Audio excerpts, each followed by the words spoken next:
గదిని సగము పంచుకుంది ఎవరు అనుకోవాలి ఏం కావాలి మదిని బరువు పెంచుకుంటూ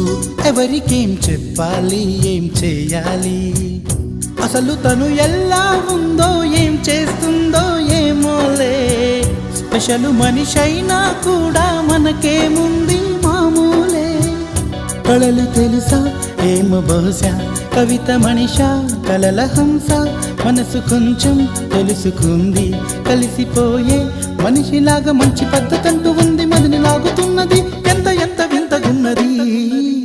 వెన్నెల్లో హాయ్ హాయ్ మల్లెల్లో హాయ్ హాయ్ వరాల జల్లే కురిసే ట్రంపెట్లు హాయ్ హాయ్ ట్రంపెట్లు హాయ్ హాయ్ ఇవాళ మనసే మురిసే మే నెల్లో ఎండ హాయ్ ఆగస్టు వాన హాయ్ జనవరి